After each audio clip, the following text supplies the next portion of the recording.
Hi, everyone. I hope you guys are doing well today. I see John and Craig. How are you two? I do have a question. How is my microphone? Can you hear me? And is it in line with my lips moving? Because I have a new microphone here today.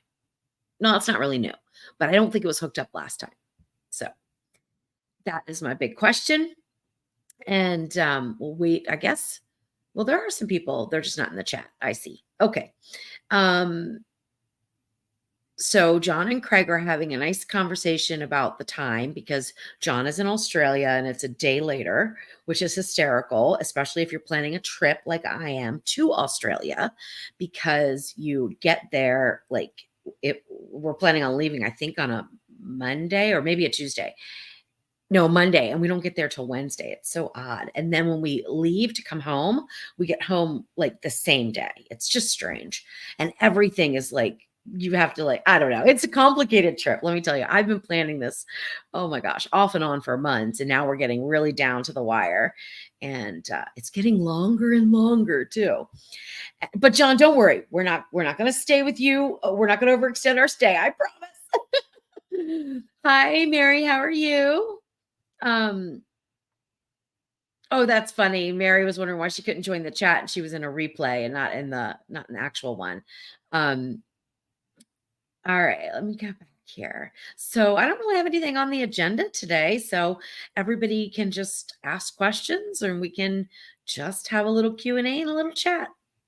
I could talk about something though. I could talk about AI and there's a lot of things I could talk about, but I want to leave this open for you guys. Hi, Jolyn. How are you? Welcome. Welcome. Hi, Leanne. Welcome. Hi, Dawn. Welcome. Hi, George. What was it? George, you're brilliant. Should I just keep saying that? George, you're brilliant. Hi, Mahi. How are you? Hi, Brittany. How are you doing? How's the baby?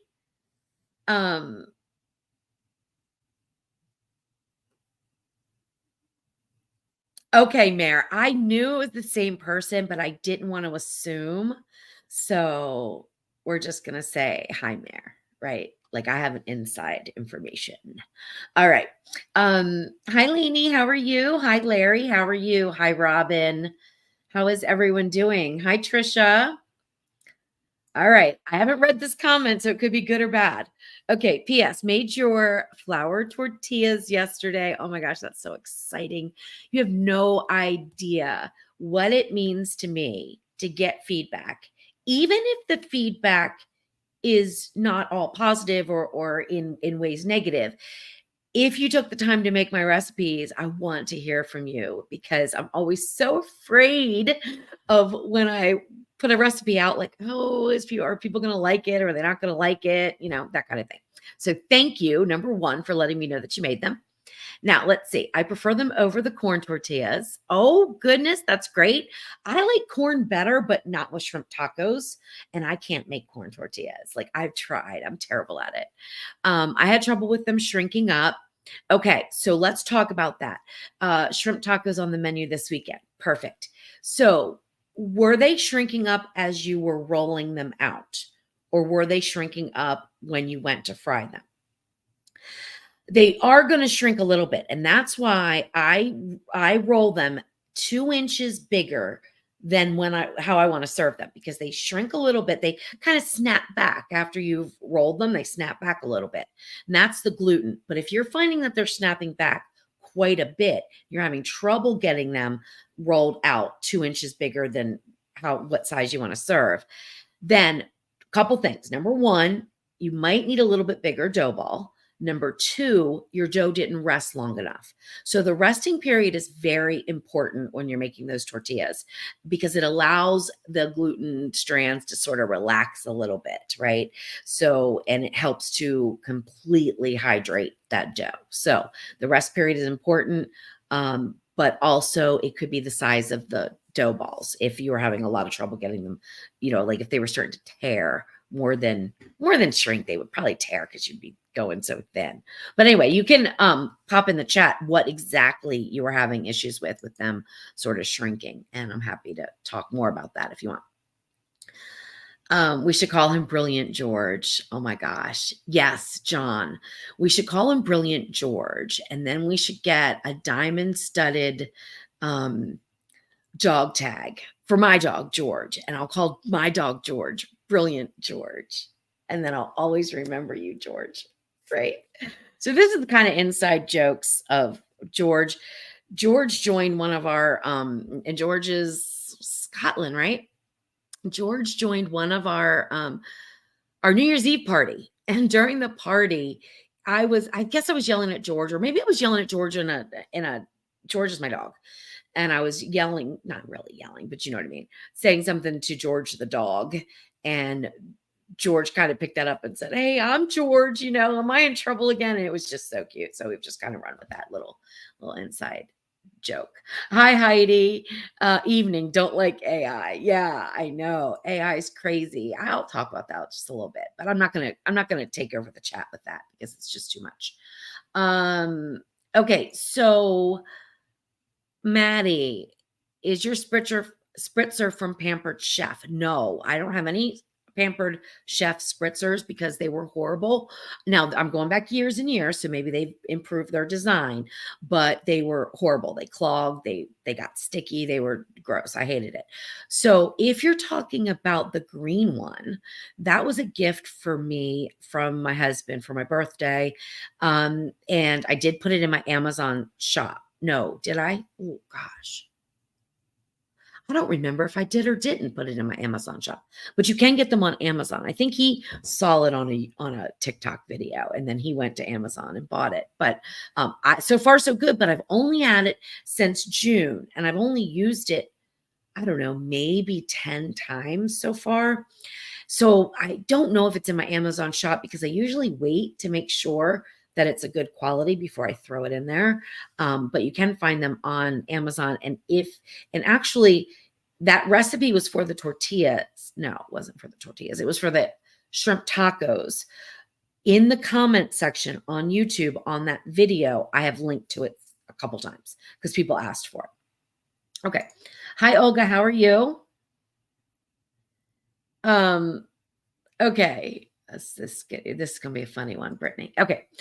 So Brittany wants to hear all about my tortellinis from the other night. We want all the details. Okay. So I posted on Facebook, I think it was last night, that I realized that I'm not a normal person. And it was because one of my food blogger friends, so she does this for a living too. She runs the site, The Tasty Travelers. Her name is Lauren. She does a lot of stuff with the Ninja Creamy. And I told her, I said, Jeff, the story is, and this is like the whole thing. I didn't feel like cooking. I didn't want to cook anything really. So Jeff was going to bring home Chinese food from work and he gets home later. But I said, are they open? Because sometimes they close and I wasn't sure. It was Monday. And so I thought maybe they might be closed. So they were closed. So he texted me back and said they're closed. I said, well, then he said, do you want BLTs? And I'm thinking, no, because I got to make the bacon and then I got to clean the pan. And then I'm like, no, I don't want, no, I'm whining, right? A little bit. I said, no, that doesn't sound good. So I'm just like, kind of like, all right, fine. This is what I'll do. I'll just clean out the refrigerator and I'll make something just out of whatever's in the refrigerator. Oh my goodness gracious. So then I look in the refrigerator. I'm like, boy, I really don't have much, but I had 3 sausage patties, like little breakfast sausage patties. I had a pound of ground beef in the freezer. So I took that out real quick. And I had like some Parmesan cheese, I always have eggs because I have hens. I always have flour, I had some random cheeses, like some Parmesan cheese. I had some cream and half. And I'm like, what in the world can I make? And then I thought, well, I can make homemade tortellini, which actually I found out, which I'm still doing research on this. It's actually tortelloni when it's cheese filled and tortellini when it's meat filled. But I digress. So I'm going to make homemade tortellini. Okay. Because that's how I know them then. And that's how I'm going to say it now. Tortellini, cheese, tortellini. Oh, but I don't have any ricotta cheese. So I have to make the ricotta cheese, but I have half and half. So, and I have vinegar. So I can make the ricotta cheese. So I make the ricotta cheese. That's easy. Then I make the pasta dough. That's easy. Rolling out the pasta dough is not easy. It is not easy at all. Oh my gosh, it's like the one thing I cannot stand doing. But I assumed that my pasta roller adapter for the KitchenAid was in my studio kitchen at work because that's where everything is, right? Because I cook mostly here. I don't cook at home too much. So I roll it out by hand. Now my back's killing me. My feet are killing me. I let my dog out. He rolls in something that smells like poop. Like it's so disgusting. I have to stop what I'm doing. He won't let me put him in the bathtub. So then I have to put him in his crate until Jeff gets home because I'm making pasta and he smells like poop. Oh, goodness. Anyway, so I got it done. What I ended up making was a ricotta and Parmesan filled tortellini, which were a little thicker than I would have liked, but still very tender. They boiled up nicely. They were beautiful. And I made sausage and ground beef little meatballs. So I made them really tiny. And I didn't have any breadcrumbs or anything. So I had to like grab some rolls that I had made a couple days ago and break them up and toast them up and make my own breadcrumbs and stuff. But it all worked out. It all worked out. It was delicious. The sauce was a creamy Parmesan sauce with mushrooms. Oh, and I did not crowd my mushrooms. I sauteed them exactly the way they're supposed to be in oil and a little bit of butter. And they were in one layer in the bottom of the Foodie. They browned up beautifully. Then I removed them. And I made the sausage, the meatball stuff, the little meatballs in there in the Foodie. And then I removed those. And I think I sauteed some onions with the meatballs. And then I boiled the pasta on the stove because I knew it was thicker and it was just going to cook better with water than it would if I tried to cook it in the sauce like a lot of people do with store-bought tortellini, which is fine because they have machines and it's very, very thin dough. Mine was too thick for that. It turned out amazing. My back was killing me, but turned out amazing. So yeah, I'm not normal at all because I got this idea in my head and I would not let go of it. Like I had to make the ricotta. I had to make the tortellini. I had to make this and I had to do it. Like I had to do it. Then somebody says, why didn't you make like omelets? And I'm like, why didn't I? I could have saved like 3 hours of time. But anyway. So that's the details, Brittany. All right. And I know probably half the people don't care, but anyway, that's what these Q&As are like chatting. They're kind of fun. Hi, Crystal. How are you? Okay. So Mara wants to know what kind of fish everyone was catching when you were on vacation. I don't really know. Palmero? Is that a fish? I know somebody caught though. I think that's what they're called. I don't know. I'm not a fisher person. I don't fish. Not that I'm against it, but I just don't do it. Like I'd rather read a book or something like that, or cook, make bread, something like that. So I don't fish, so I don't really know what they were catching. I know that I was gifted, what was it called? Oh my gosh. I don't even remember what the fish was called that the neighbors who were next to us, they went out deep sea fishing and they caught something. I don't remember what it was now. That's how non-fishy I am. I don't even remember. I'm sorry. It's something that's popular, really popular in Florida, although we were in the Bahamas, but I don't remember. That's going to drive me crazy.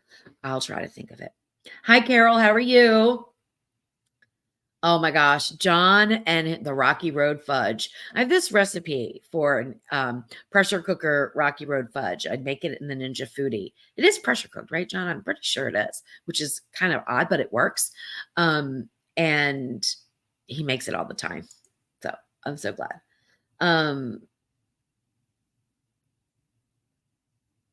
All right, let's see. Hi, Melba. How are you?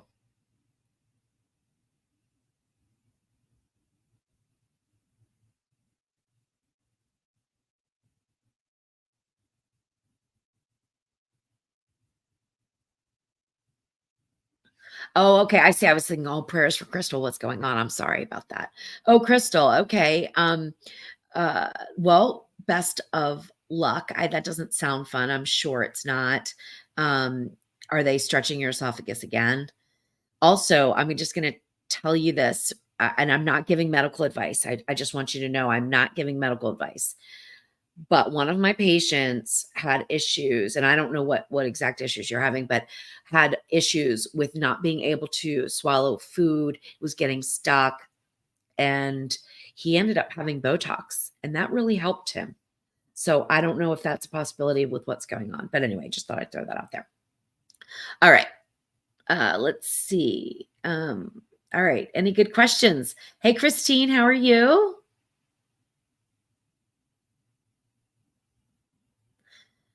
Okay, shrinking once browning. Maybe I should have used more dough. Dough rested 30 minutes. Beautiful soft dough. I think I needed more dough. Also try my cast iron tortilla press. Okay. Shrunk before put in the skillet. So you had like a double shrinking. So they shrunk after they were pressed. And then they shrunk again, browning. Yeah, I would just try to get a bigger dough. I have a tortilla press, but I've not used it. I tried it one time with corn tortillas. It was oh my gosh, it was a mess. And I did it live on a Tasty Tuesday years and years and years ago. Mare, if we go through your Amazon link and we're Prime members, do you still get credit? Yes, absolutely. Thank you. Hi, Kimberly. How are you? Melba, did you get the new one that I'm using or the older one? Because both work great. So either way is fine. One is EVO, which I love, but this new one it's a little bit different. It works really nice, but you can also open up a little part on the top and pour your oil. So I like that you can do both. So I don't have to have an oil bottle and a spritzer, right? Because I use different oils for different things. So anyway. Oh, Leanne, that's awesome. Made your Swedish meatballs so good. That's awesome. I'm so glad. I'm so glad.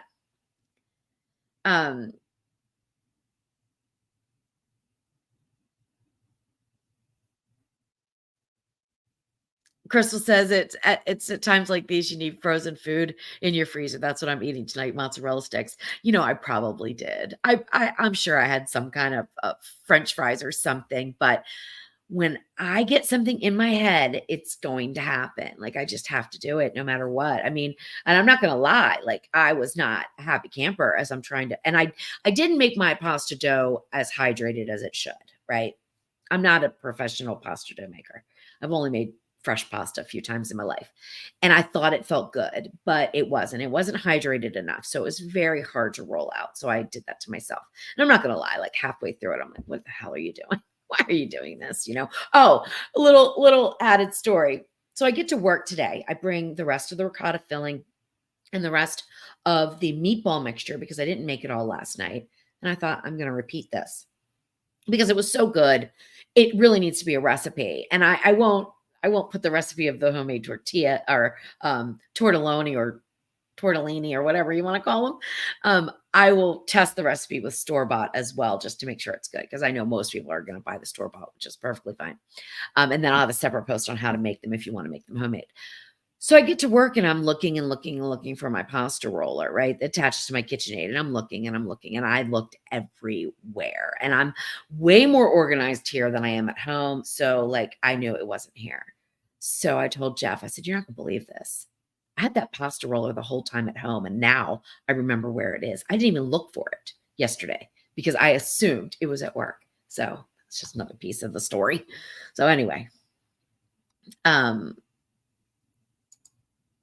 yeah, Brittany. Yeah. Yeah. I'm not cooking cooking something that no normal person would try to cook on a weeknight in a couple of hours. Like I'm just nuts like that. But I love cooking. Like even when my back hurts and all that stuff, I get so much joy from it. Now, the interruptions with the dog rolling in whatever he rolled in, I have no idea. He smelled fine today. Jeff gave him a bath last night, so he's good to go. But oh my goodness. Hi, Patricia. How are you? Hi, Ron. You're making hot tacos, like spicy tacos. What kind of meat or non-meat are you using in your tacos? I love all kinds of tacos. Oh, Patricia. Okay, so this is weird, right? It looks strange, doesn't it? It's probably one of the weirdest concoctions that I've ever like come up with. Although it could be a thing. I don't know. I've never heard of it, but it could be a thing. So I said, "Well, am I going to drink water? Or am I going to have a cocktail tonight?" And I said, "Well, I'm not driving home tonight because I have things I need to do here at work in the morning. So I'm going to stay. I'm going to have a cocktail. But I don't have anything really. But I had some root beer and I had some rum chata. I'm like, oh, maybe this will be like a root beer float or something. It's actually very good, surprisingly. It really is. I wouldn't say it's like a root beer float, and I need to add some more root beer to it. But the root beer, as I was pouring it in, started overflowing, and it was like 5 minutes before I was going live. So I just hurried up and came in and hit the go live button. So yeah, so cheers, everybody. And it is very good.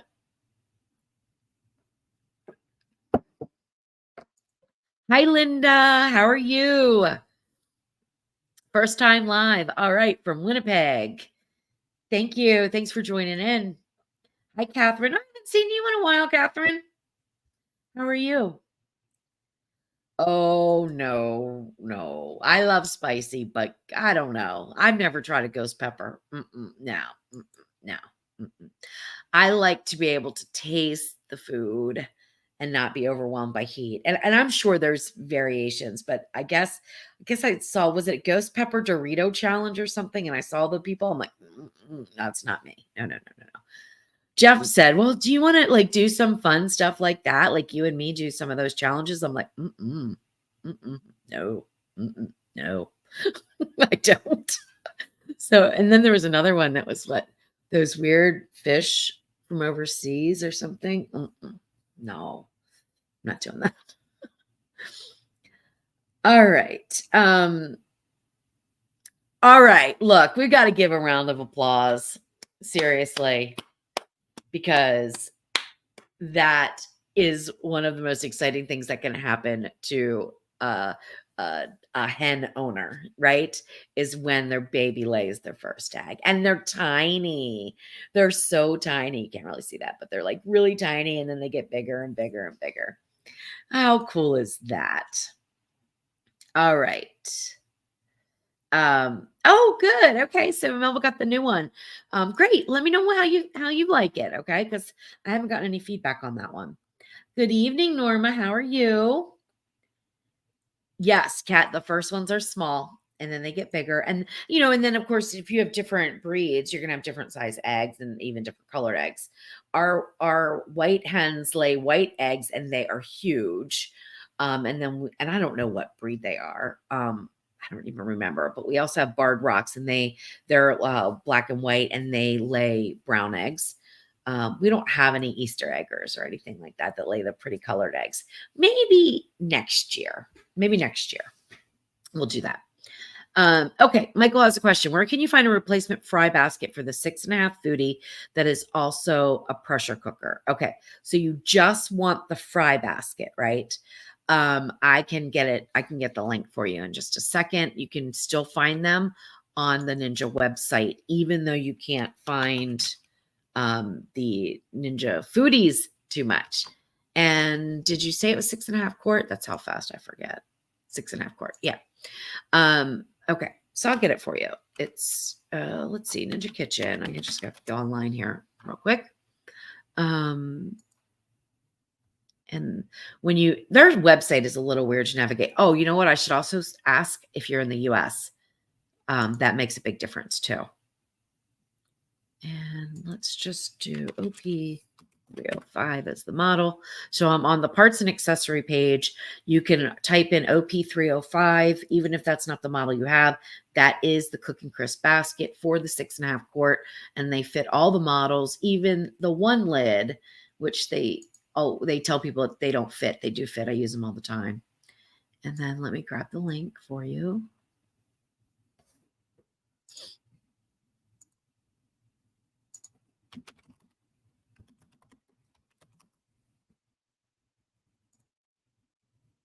I don't know why this is taking me so long. All right, there we go. Now I'm going to post, this is an affiliate link. I'm going to post that. You don't have to buy through that if you don't want to. You can go to the Ninja site. But if you do go through that link, I get a very small commission, like, I don't know, $1. It doesn't cost you anything, no, Michael. And if you're not in the US, let me know, because then it's a totally different story. All right, let's see. Okay, Crystal. Have I heard of the coffee maker? Didn't we talk about this last time? I thought we did, but maybe it wasn't you. Anyway, yes, I have. It looks fancy. I'm not even a big coffee drinker, but it does look kind of exciting, doesn't it? So I don't know. I'll wait till it goes on sale though. Okay. It's fresh sweet corn time. How would you make it in either the air fryer or the speedy? I'm usually an outdoor griller. Okay. So this is a matter of preference, right? In the speedy, I would steam it. I prefer corn that is steamed and then maybe flash grilled, okay? Or flash air fried. Because I like the tenderness of the kernels when they're boiled or steamed first. So in the speedy, I would definitely do steam function. Whether you air fry afterwards is completely up to you. Probably not really worth it. But you could also steam a little bit and then put on the grill. Now, if you like the texture of corn that is grilled, then you can certainly do the air fry in the speedy or air fryer or on your grill. Well, what happens is, well, you want to go at a lower temperature for a little bit longer. No, actually, let me take that back. You want to go at a higher temperature for a shorter period of time so that you don't dry out those kernels. And that's the issue that I have sometimes with grilling them. By the time they're tender enough to kind of bite off the cob, they tend to be a little bit dry. That's why I like to steam mine or pressure cook them. And I like corn just like that. I don't even worry about grilling it.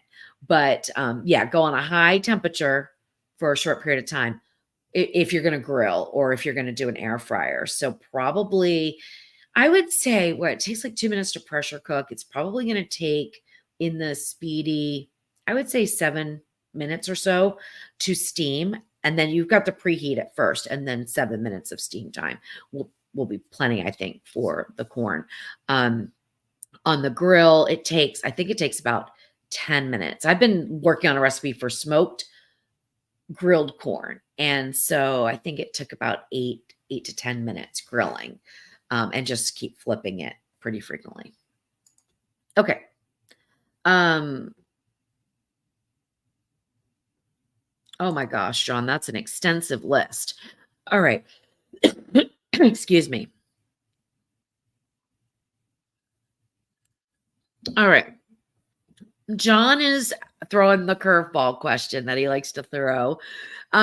Okay. What I guess you're saying, what accessories should you not use when you're going under pressure? Glass, clay. I wouldn't use cast iron. So if any of your accessories are glass or clay, stoneware, ceramic, I'm trying to think what else. Obviously, if it's not approved for a high temperature, moist cooking environment. So most of your silicone's going to be just fine. Metals and stuff are just fine under pressure. No problems there. Trying to think if there's anything else that you don't want to pressure cook with. And the reason why you don't pressure cook with glass is because it can shatter, especially if there's like little cracks. Even canning jars, sometimes when we pressure cook in a pressure canner, will crack. And I've made some desserts in the Ninja Foodie, and on occasion I'll have one crack. And that is because there's little hairline cracks in the glass that you don't see. And when you release the pressure, it just changes, it just explodes, basically, it breaks. So you don't want to do that when you're cooking food, because you certainly don't want to ruin your food with that. John, if I missed something, chime in, really, because I haven't been doing pressure cooking things in quite a while. I need to get back to it. Right now I'm slow cooking chicken corn chowder, but it could easily be a pressure cooker recipe too. And I don't know why. I talk about this a lot. I don't really know why all my recipe ideas have just not been for the pressure cooker. So I don't really understand that, because I was gung-ho. Maybe you just get burned out from using an appliance. You want to switch around, do something different. Okay. Oh, great, Jane. The chopped beef. Oh my gosh. I guess you're talking about the one that I did with the chopped beef sandwich. Oh my gosh. That is one of the best things. I think I have some in the freezer. I need to get that out so Jeff and I can have leftovers. All right, Mary. Howdy. I have a batch of ground beef seasoned for jerky that is in the freezer. I've never made them from frozen before. Marinate 24 hours, then froze. Hope it works using the dehydrator. I've never made ground beef jerky before, so I am absolutely no help or can't give any advice on whether it's going to work or not. Like, how does that even work? Like, I need education on that. I'm not even sure how you do ground beef jerky. Doesn't it just fall apart? I'm so confused. Anyway, the only thing with doing something in the dehydrator from frozen is making sure that you're following food safety guidelines. That's the most important thing. So it will work eventually. Obviously, if it's frozen, it's going to take a lot longer because you're going to have to thaw it. It's going to thaw first, and then it's going to start to dehydrate. So you're making more work for the dehydrator. But my big question will be about food safety and what temperature are you going to dehydrate on, because you need to get your ground beef up to the proper temperature within a few hours for it to be safe when you're doing those long types of dehydrating and sous vide cooking and things like that. So that would be the big question that I had. All right, let's see.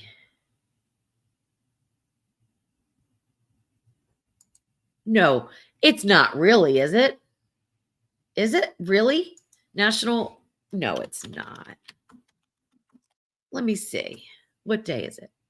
You are kidding me. Isn't that ironic? I had no idea. Jeff always tells me, why don't you pay attention to the food holidays and then promote your recipes that go with those food holidays? Oh my gosh.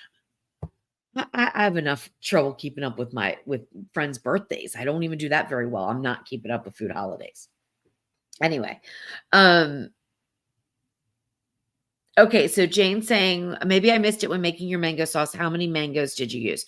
I used 4 mangoes that were gifted to me. So they were sent to me from Florida from Sue, and they were, oh my gosh, so good. So that's how many it took for me to get the right amount of cups.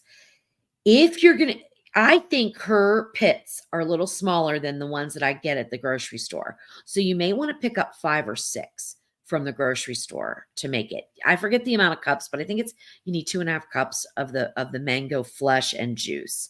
And these were so juicy. You may not have as much juice as I did. These were so juicy.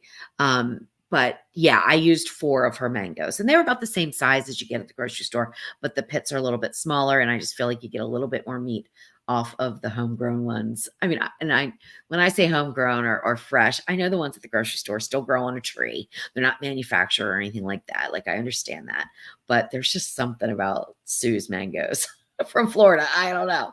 They're like crazy good, crazy good. And she even said that like a lot of people around her have mango trees, and they agree that there's something about her mangoes that are really special, and they are. So she sends them to me once a year, and I make a recipe for them. So last year it was mango corn salsa, and this year it was the mango sauce. Oh my gosh, so good. Jolene. Yeah, I was wondering. I was like, I was thinking about you the other day because I think you emailed me and I didn't get back to you, and I was thinking, oh, she probably thinks I'm ignoring her, which I'm not, of course. And so good to see you, and congratulations on the new job.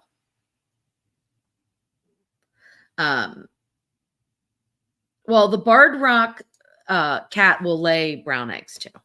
So, but they're nice chickens. I still have my very first hen that I ever got, and she's a barred rock. She's still laying, and that's been 5 years now. You're welcome, Michael. Okay. Oh, you're in Nashville. Oh, I'm not too far from you. Yeah, we're about 2.5 hours from Nashville. Um, George, yes, the link is not going to work in the UK. It's not going to work there. It's a US link. Which link? To go off, I don't even know what you're talking about, right? I was thinking the link for the basket, but maybe you're talking about for the sprayer. Probably not either because it's an Amazon US thing and I'll have to look. I do have a UK Amazon store. But I kind of forget to go on there and try to look for things that are similar. Um, okay, let's see. Hi, Ronald. How are you? Okay, so Norma, that's a good question. Leaving husks on the corn to cook. Um, that is a good question. I do most of the time, especially if I'm pressure cooking because they pressure cook so beautifully and you don't have any of the silk to deal with, right? Steaming, you absolutely can keep them on. But when I'm grilling, I don't, right? So I take them off, especially if I'm going to smoke the corn because the smoke's not really going to penetrate through the husks. So when I'm grilling, I don't, although I know people do, and that probably keeps it moist. So that's probably a good idea I didn't think of because I don't do it that way personally. So yeah, so definitely steaming, pressure cooking, leave your husks on. It's perfect. Grilling, it's up to you. If you leave the husks on, they take longer, obviously, and you're not going to get the grilled char on the corn, which is the only reason why I would grill corn, unless of course I was camping. It was the only type of cooking thing I had, right? Was a grill. Then I would. But if I'm going to grill corn, I want it to look grilled. So I would take it out of the husk. Okay. Um, Mike 5, what's your favorite delivery food when you want a night off cooking? Well, first of all, so funny. We don't have any delivery where I live. None. Zero. Zip. So that is not an option. So there's no options, right? Nothing delivers. Except the hens deliver the eggs in the backyard. That's about it. Nothing else. Okay, because we live remote, really remote. So my delivery guy is my husband, Jeff. So I would only order takeout if he was at work and coming home because then he goes by different things. My favorite would be Thai, but we don't have any really good Thai restaurants around except for one, and I prefer to go in there and eat when I'm in Mississippi. So that's usually not something we do take out. And then so it's Chinese. That's it. That's it. Sometimes he'll get pizza, but I'm so funny about pizza. And like you got to think about by the time he picks it up, he still has another 35-minute drive home, right? So we don't do takeout too much, but last night was going to be Chinese until they found out they were closed.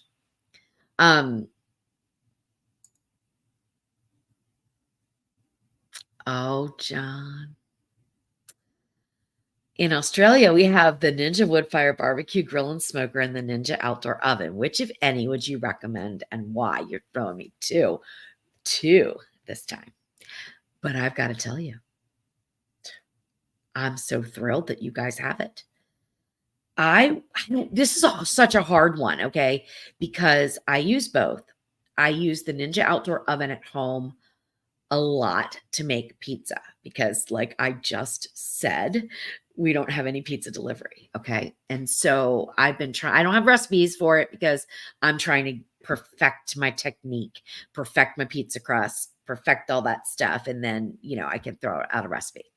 But I've been having great success, really great success. I do have one at work too, the Ninja Outdoor Oven, but I use it mostly at home because Jeff loves pizza. So, and it's easy. That is easy for me to make up because I have the pizza dough.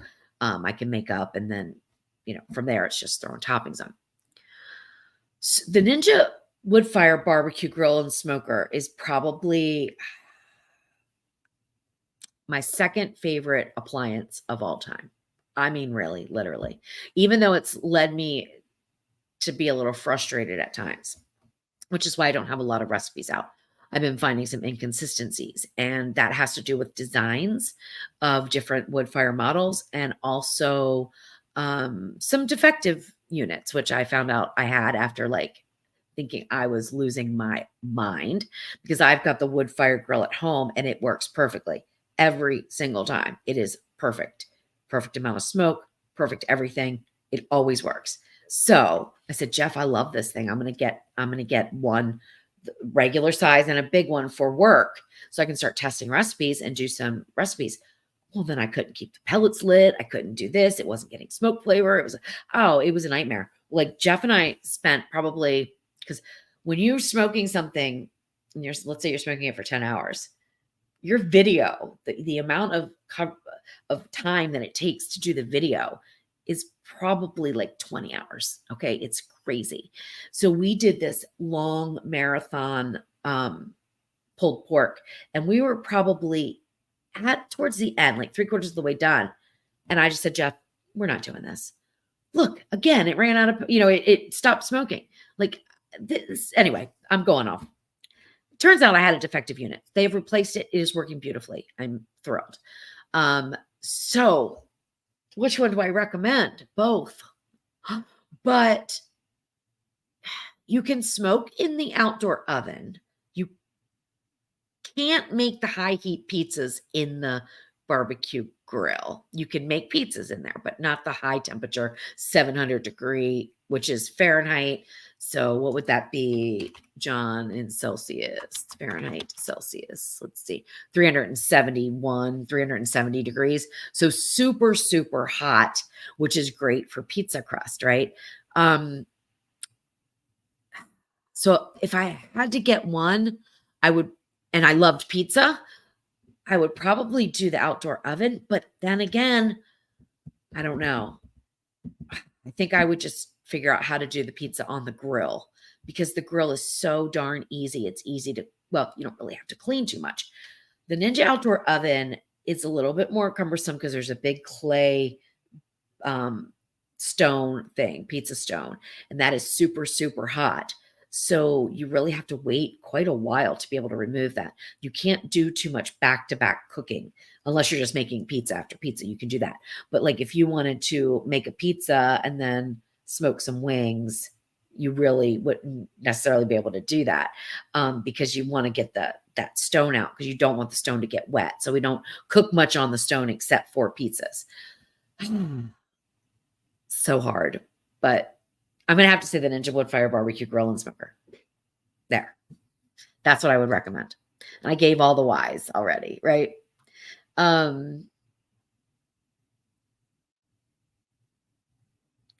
Mayor, that's exactly what I was wondering. How do you make the ground beef stay together in strips for jerky? That's exactly what I was wondering. I'm going to have to educate myself on that, because I've heard of it though. So I guess it's just pressed very thin, but gosh, I don't know.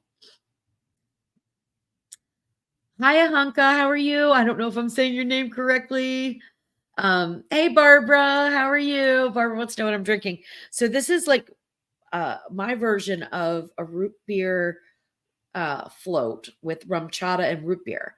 And lo and behold, I found out way after I made this drink that it is National Root Beer Float Day. I feel like the stars are aligning or something, right? I feel like, how did I just do that? How did I know? I didn't know. So how did I make this weird concoction of a drink, thinking in my mind, well, maybe it'll be like root beer float, and then it's National Root Beer Float Day? What? That's crazy. I should play the lottery. Anyway, but I'm not going to play the lottery because I'm not going to leave my house to go buy a ticket. So you got to play to win, right? Anyway, all right, Kat, this is a good question. Which pellets are your favorite to use in the wood fire grill? Any preference for each type of meat? Absolutely. Preferences. Absolutely. But if I had to pick one that goes with absolutely everything, that is a nice mild smoke, I would pick applewood. That is probably my first go-to for almost everything because it's just mild. It's nice flavored. It works with anything you want to make, right? Anything. But I like cherry a lot. I like cherry for chicken. I like cherry for brisket. I also like pecan. I love maple. Maple for turkey, really good. But apple with turkey is really good too. I use fruit woods almost exclusively. And I think, I'm sorry, my nose is itching. I go through this all the time. I have no clue what is coming off of these computer screens that makes my nose itchy all the time during these lives. And never any other time. And it is a thing. I read it on Reddit or something because I typed in like, why is my nose itching when I go live? And of course, there's a whole Reddit thread on it. So it happens to a lot of other people. It's just strange. Anyway, I'm trying to think what else. Hickory's nice too. Okay. So that's getting away, away from the fruit wood. But I was going to tell you why I always use fruit wood, because I always did in my barbecue restaurant. I always used fruit wood, even though it was more expensive. I don't like mesquite. It's just too strong for me. And when I was in a barbecue competition, some guy was like, you got to taste these ribs. You got to taste these ribs. And he made them with mesquite. And I was like, I mean, I'm trying to be nice here, but man, I wanted to throw up. They tasted like an ashtray, or what I would imagine an ashtray tastes like to me. Now, some people love it. It is not for me. So I just stick with fruit wood because it's nice and easy, mellow, just really good, really good. Kat, am I in Mississippi or Tennessee? Well, it depends on the day. So I work in Mississippi. That's the workhouse. That's where I am right now. And I live in Tennessee. So I commute. And that is because we were doing everything in Tennessee, which is fine. In fact, there's many, many reasons why I wish I would not have gotten the house and the studio here in Mississippi. Not because it's in Mississippi, just because it's 2 houses that I have to clean, two of everything, right? It's crazy. But we did it because I didn't have internet at home. I live so rural, and we waited a year of struggling, trying to do Tasty Tuesdays and trying to do Q&As. And it was just getting worse and worse and worse. And we were pretty much shut down from like October until later in the spring. Like we literally had no internet to do lives. I could do work. It used to take me a lot longer to do everything though, too. But I could do work, but I couldn't go live. Anyway, we waited a year thinking that, not StreamYard. What is that? What is that satellite? Elon Musk satellite company, Starlink. We waited a year thinking Starlink's going to be here any minute. It's going to be here every minute, any minute, any minute, any minute. No, I said, Jeff, I can't wait any longer. Like, I can't. I'm too busy. I've got to be able to go live. I've got to be able to use the internet. It's got to be fast, blah, blah, blah. So internet in Mississippi, where we are, is super fast. It's fiber. It's brilliant. It's lovely. We closed on the house in October, I think. I don't know what year, 2 or 3 years ago. And don't you know, we got Starlink in January, sometime around there, like just a few months later. And it works great. And I can go live from home now too.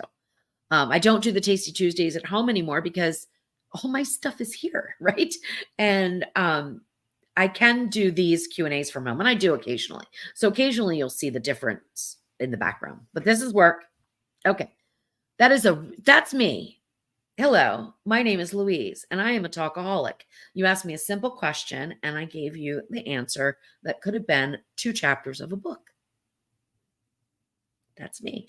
So when I get those comments on my YouTube videos, you talk too much, I'm like, yep, I sure do.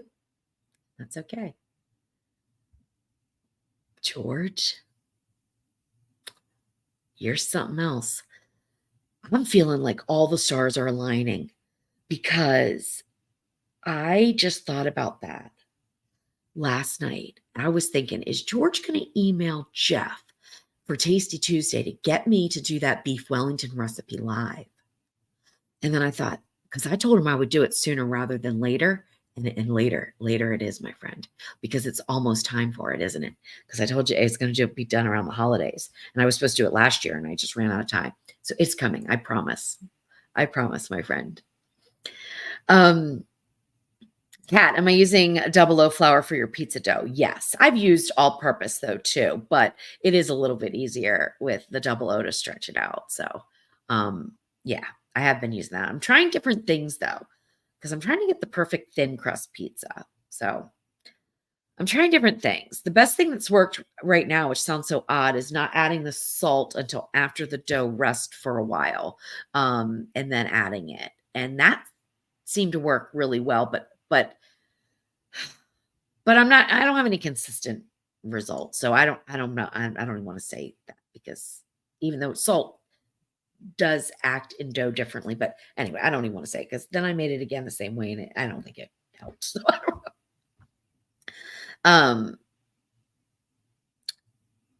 Jolene, I found a delicious pizza crust recipe. If you would like to try it, I can email it to you. You can absolutely send it to me. I won't, yeah, this is where it gets like dicey, right? So obviously pizza dough, right? Okay. So there's a couple different ways you can make pizza dough. You can make the traditional Neapolitan style pizza dough, which literally cannot have any other ingredients but flour, water, and salt. I believe nothing else. That's Neapolitan. And there's rules. There are rules. And then there's rules about what can be on the pizza to be a true Neapolitan. And it has to be cooked a certain way, which none of us are going to have this 900-degree Fahrenheit oven and all this stuff. So anyway, then there's other types of pizza doughs where you can add in oil and you can add in, some people add in milk or some people add in beer, in place of some of the water. So when it comes to recipes, I don't mind looking at them and all that kind of stuff, but I won't make them. I won't make other people's recipes. I might take an idea from a recipe, but the whole goal is for me to come up with, and when I say unique or different, that's so hard because like how many versions of creme brulee can you make? How many versions of pizza dough can you make? But I try to really be original as I can. So I don't make other people's recipes and then say it's mine, right? Because that's wrong. I mean, that's just totally wrong. I know people who do that, but that's totally wrong. So yeah, but yeah, email it to me because I'll take a peek and look around, look and see what they're using in theirs. And if you love it, also, if you email it to me, let me know what you love about it. Is it thin crust? Is it thick crust? Does it bubble up? Does it not? All those kind of things. Okay. All right, let's keep going. Okay, so we're having the pumpkin pie. Kat says, no, it's too early for pumpkin. I agree. It is a little early. We're in August, so we don't want to do that quite yet. No pumpkin yet. I wait till September, but I do start testing recipes in August for fall. So that's why I've got chicken corn chowder going now because that's a fall recipe. Nobody's going to make that. It's 102 degrees outside. Who wants a thick, hot chowder? But I'm testing the recipe because it's going to go out in the fall and I need to start. I start early, right? So I'm like the grocery, or not the grocery stores. I'm like the retail stores, right? So when you walk into the retail store and you start to see Halloween stuff and it's only August, yeah, that's what I do. That's why I have to save cranberries every year because cranberries are the one thing that are super, super hard to find until Thanksgiving rolls around. But I've got to be testing them in fall, early fall, late summer, early fall. I've got to be testing these recipes. So I need cranberries like then. So I always have to get like 10 to 12 bags and put them in my freezer for this time of the year. Oh, Crystal. Okay, this is a good question. I would love to use an outdoor grill or smoker, but as a blind person, I don't think it's very safe. What do you think? Well, I think that if you can cook on the stove or if you can cook in any other appliance, you can cook with the Ninja wood fire grill. And the reason why I say that is because it is electric. You do run pellets to get the smoke, but the pellets are not the heat source. So you don't ever have to come in contact with those burning pellets. And everything else is electric. Now, of course, you would have to modify it somehow so you knew what settings to push.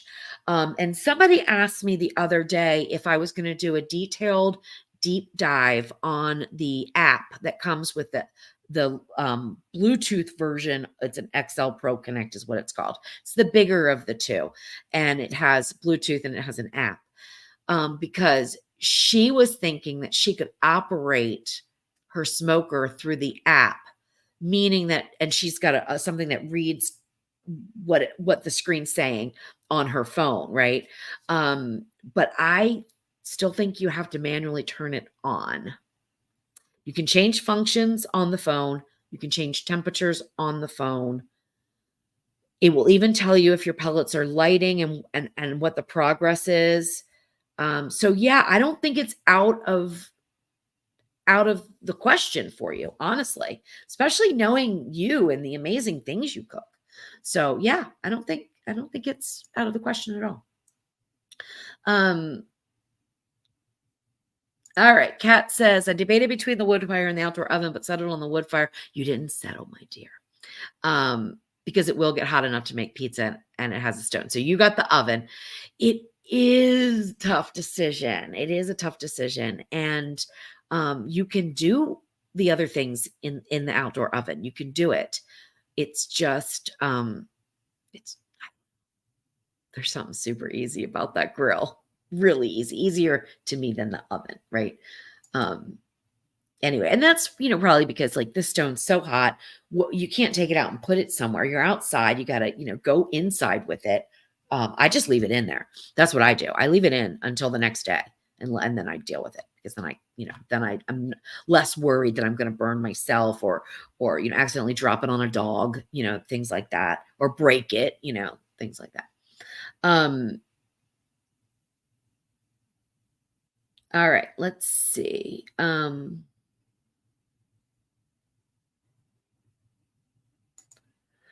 So John, you're going to do research on what you would cook on the grill, the outdoor grill or the oven. Oh, okay. Okay. That sounds great. Okay. And Jane's saying I use my outdoor grill more than my oven. Yeah. I use the outdoor grill more than the oven too. Probably even at home, which I use the oven more at home than I do at work. But yeah, I use it. I use it quite a bit. Okay. So Trisha, we're going to find out this thing. A friend made jerky from ground beef, used a jerky gun. That's what it is. I remember now. Yes. So it pressed and seasoned the ground beef into strips, and then you dehydrate it. So that's probably what's going on. Oh, and I think we've got Mary. Okay, so in a gun in strips, or roll flat and cut in strips. Wonder if refrigerator temp to make the strips. Get the meat up to 165, then refrigerate or freeze afterwards. Now that's interesting. Now you're talking about cooking it, and then refrigerating it and freezing it and then dehydrating it. Or am I missing this? You're going to cook it, you're going to dehydrate it, and when it's up to 165, so you have to dehydrate at higher. You have to dehydrate it higher than 165 to get the meat up to 165. Okay, I don't know. I don't even want to really go here right now, only because you probably know what you're doing way more than I do, and I have not researched this because I have enough trouble with the beef jerky recipe that I want to do, making sure that I'm doing it food safe. So I'm not even going to get into the ground beef part of it. But keep me posted. Let me know how it works out and any details you want to share. I'm very interested. Oh, Michael, yes. And also, let's talk about that real quick. So Michael's saying I would use maple and apple wood for chicken. That sounds so good. You can combine the pellets. So you can do your own blending of pellets so that you get some of both smokes. I have not been both flavors of smoke. I have not done that too much. I do have a few blends that I've purchased. I have not done that. I've kept it pretty just one type of pellet, but absolutely you can blend them and that would be delicious. And that's where some of the fun comes in, with smoking meats and I'm going to call it barbecuing, but to me, smoking meats is not really barbecue. Oh, it's so hard. This is going to be like, people are going to be like, what do you mean? Even though I say I own a barbecue restaurant and we smoked meats, it was a smoked barbecue restaurant, but still barbecue to me is like that grilled chicken with barbecue sauce slathered, you know what I mean, slathered over it and then sort of set on. That's what barbecue means to me because that's what I grew up with. So some of the fun, which I was going to get into before I go on that tangent, some of the fun of smoking meats is figuring out different flavor profiles and things like that and different techniques because there are so many different ways to get a good result and you don't have to be stuck in one way of doing it. Like I know tons and tons and tons and tons of people will smoke their meat to a certain temperature and then wrap it and finish it. I don't do that because I'm too lazy. I'm not messing with it like that, right? I'm not doing it. So, and I'm not really a lazy person, but when it comes to smoking meat, it's a long process and I'm not babysitting it. Like it's not, no. So I just leave it on there until it hits the right temperature or I know it's done because some things you're going to these higher temperatures. You're cooking at low temperatures, but you're getting the meat up to higher temperatures than I'll say than normal, like in the oven, because a lot of the times we're using like things like brisket, which needs to get up to 200, 205, 210 to be really tender.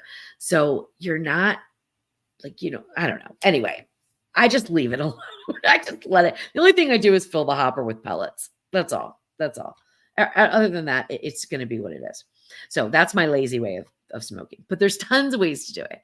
And there's so much fun you can have with the wood fire because you can cold smoke things. So if you wanted to grill something or something is a very short period of cook time for the best outcome, it's a short cook like a steak or something like that, you can cold smoke it.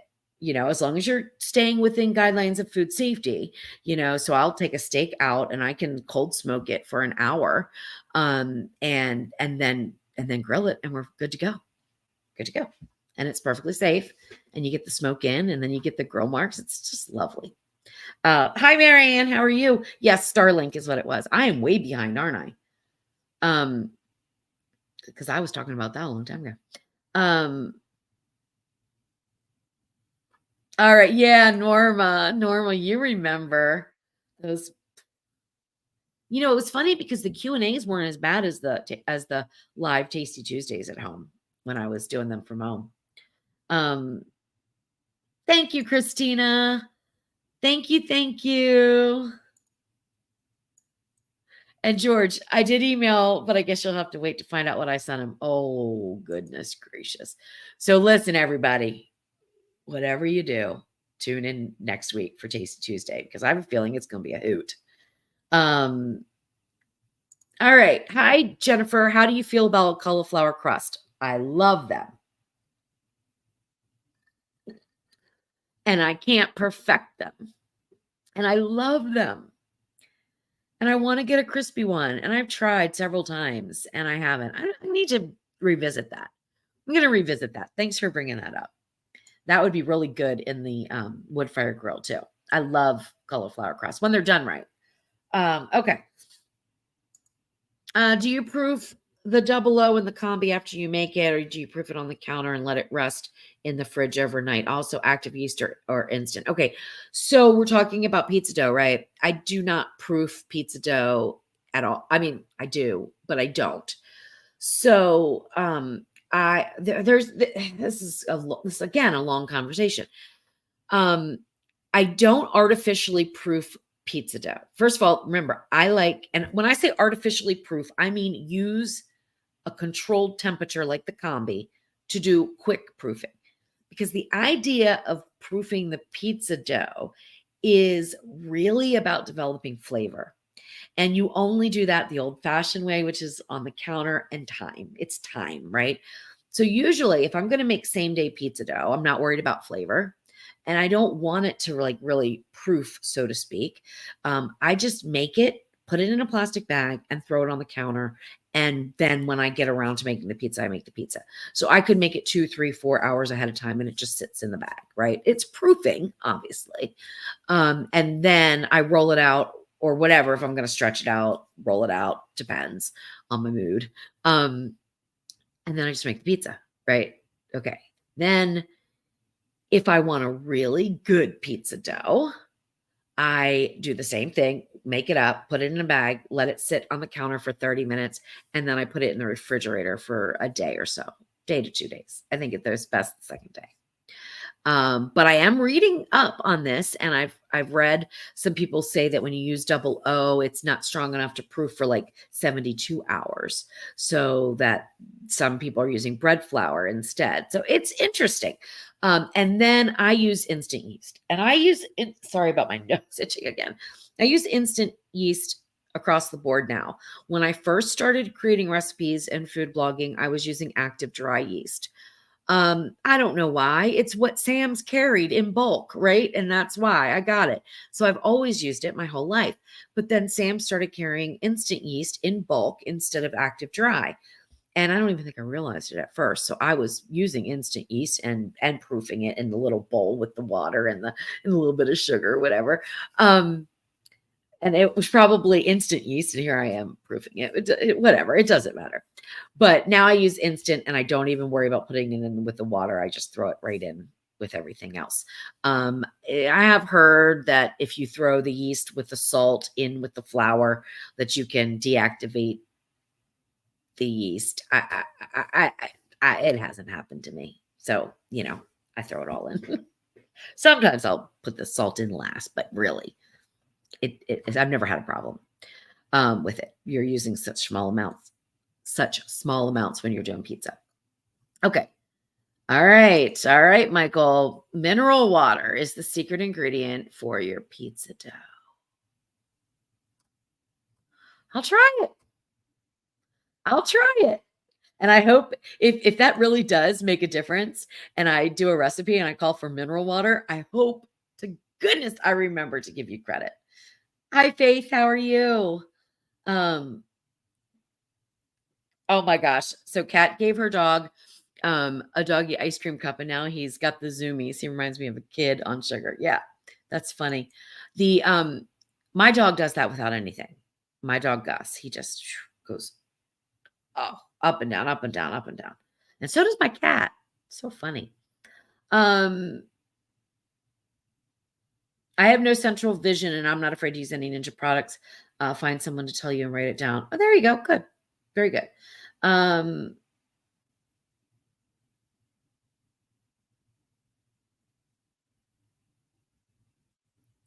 Yeah, I'm sorry. I'm just reading a comment. I didn't know how private. I mean, no, it's not private because obviously it's on YouTube, right? But anyway.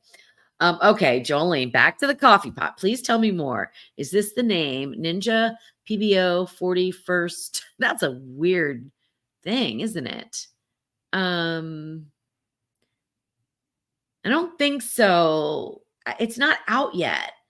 Let me look. I got an email about it. So, Jolene, I can email you the email that I got. It's not even out yet, I don't think, but it's fancy. There's also that is it called the slushy? That's an interesting looking one too. Okay. No. Countertops, air appliances, coffee and tea makers. Let's see. It should be right up front if it's out yet.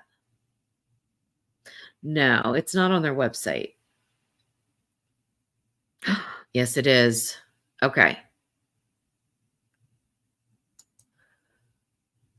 This is not going to be an affiliate link or anything. Although I should, because it's going to be, I am, just in case somebody buys it. This is expensive. Oh, I think I see a martini in there. I guess that's for an espresso martini. All right. I'm going to link to this. So this is I'm just going to call it fancy coffee pot. It's not a coffee pot. It's a coffee system. Okay.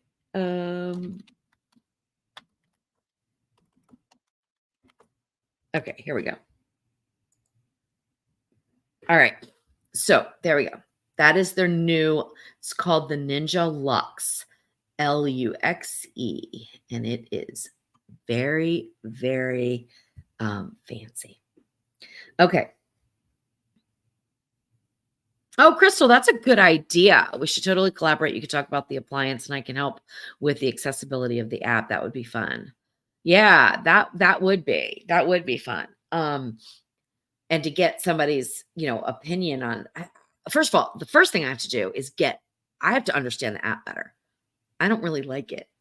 So, I don't use it that much. I mean, I'll watch things on it sometimes, but I don't rely on it. I mean, I think it's pretty accurate. But anyway, it's another whole nother story. But yeah, that would be fun. That would definitely be fun.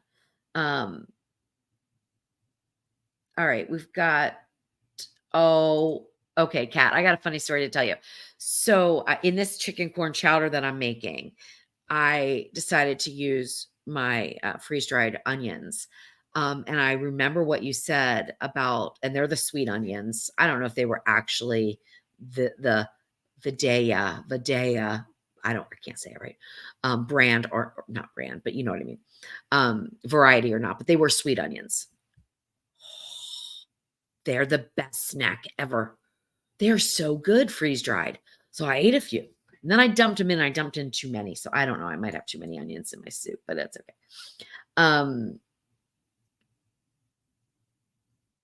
Okay, Crystal, I know you use your Ninja a lot, but have you heard of the new Instant Pot Rio? It's supposed to be more integrative features. I have not.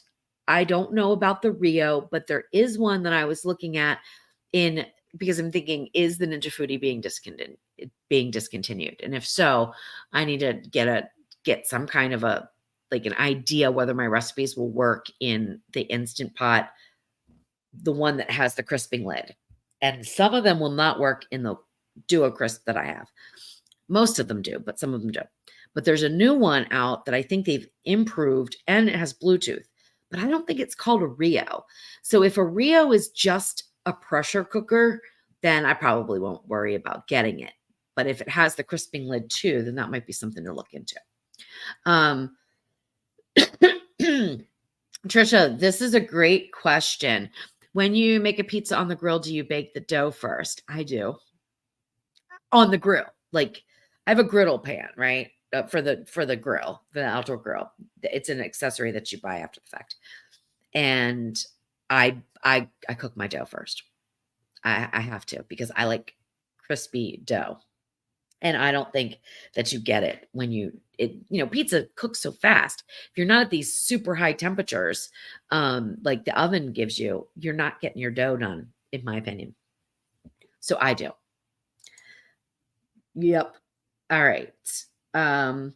So Marianne asks, can you make the pizza dough and use it right away? Well, that's a good question. So if you made pizza dough and you wanted to use it right that minute, like let's say you whipped it up, it took you 5 minutes, right, to whip it up and knead it, it is going to be so hard to stretch out or roll out because it hasn't had any time to relax.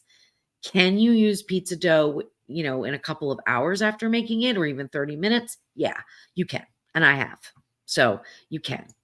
That's one of the things I'm trying to get situated, is how to get a really short pizza dough that has that long flavor, that proofing flavor. And if you have sourdough discard, add that in, because that's going to give you a lot of that flavor. And I may play around with adding some Greek yogurt to it to kind of bring in that, that you just know that really good pizza dough flavor, and that comes from the yeast.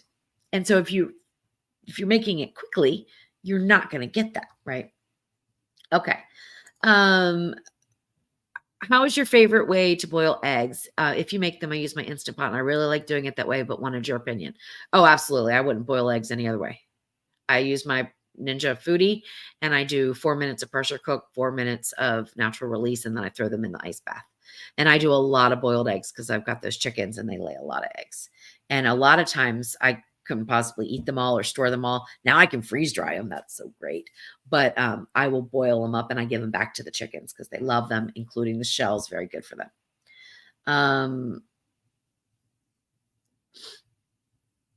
Okay, so Crystal, you might be talking about a different coffee pot. I'm talking about the Ninja Luxe. And that's the fancy one. So you might be talking about a different one. I'll have to look that one up. I'll do that.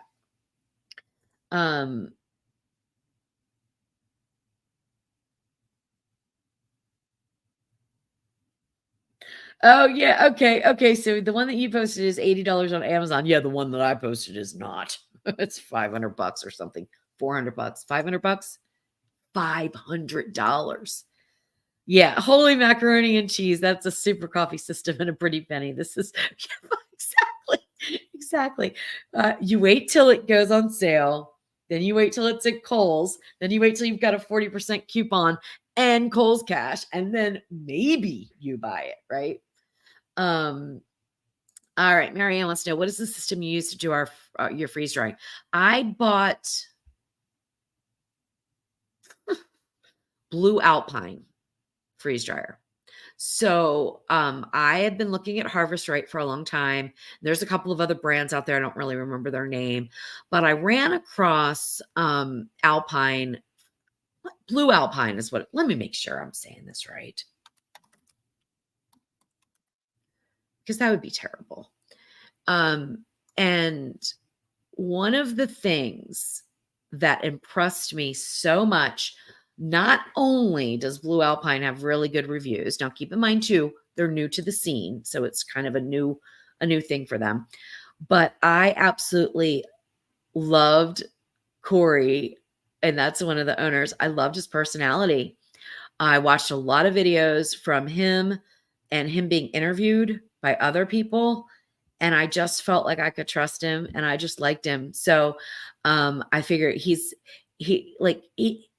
can be awkward sometimes because he's not going to lie to you, right? And he probably in his brain knows as a salesperson what he should be saying, but that's not what's coming out of his mouth. And I love that because that's pretty much who I am, right? Like, sure, I know I could probably put some butter on it and make it look really pretty and try to get you guys to buy something. But really in my brain is saying, I'm just going to, if I like it, I like it. If I don't, I don't. And that's kind of how he is, a straight shooter. So I felt comfortable and I bought it and I love it, but I have nothing to compare to, right? I thought about buying a different brand so that I can compare them, so that if I do videos on them, I actually have some base of comparison, but I couldn't be happier, really. Okay, Mare, have you heard of strawberry onions? No, I haven't, but that sounds so interesting, from the Savannah area, but grown all the way down to Plant City, Florida. No, I'll look that up, Mare. I will. Absolutely.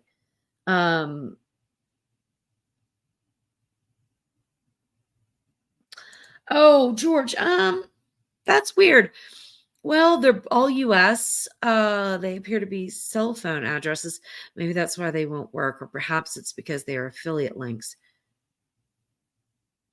Maybe. I don't know. That is weird though. Maybe it's the Like to Know It. So Like to Know It is a company that allows me to link to other things like Ninja website, because I'm not affiliated with Ninja directly, right? I think I made that clear. Like, from the very beginning, I didn't want to do that. So I can earn like small commissions from selling products on all kinds of different websites through this Like to Know It, or LTK. I don't even know what they're called anymore. So maybe that's what it is. Maybe that doesn't work over in other countries. I'm not sure. That's a good question though. I'm gonna have to look into that and find out. Cat has Kohl's cash available. I wonder what I should spend it on. Maybe the wood fire grill. Oh, well, of course, when I had the 40% off coupon, I bet you didn't have the Kohl's cash, because I was going to say, oh, I wish I would have known. I could have given you that because I didn't buy anything. My friend even called or sent me a message. Do you want a Kohl's 40% off coupon? And I'm like, no, I really don't need anything. And then I thought, what was I going to, I was going to buy a second of something. And I thought, and I went and it was out. Like it was, I couldn't get it. So might have been the wood fire grill. Oh, I know. Oh, okay. So you're in Canada and that doesn't work. Can somebody from the US click one of those links and tell me if it works? Let me see. Maybe it's not, they're not clickable for me, but I would think they would be clickable for you. That's weird. Are they even clickable? Let me run into YouTube. Hang on.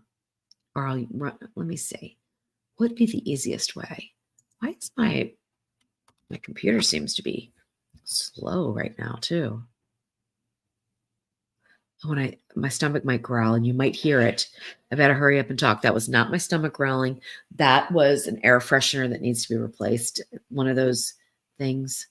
You know, the ones that are battery operated. All right, let me try to find this. Well, I know it worked for Jolene, right? Or because you said how crazy expensive it was, right? Let's see. Nope, that's not where I want to be. This is getting complicated. My channel.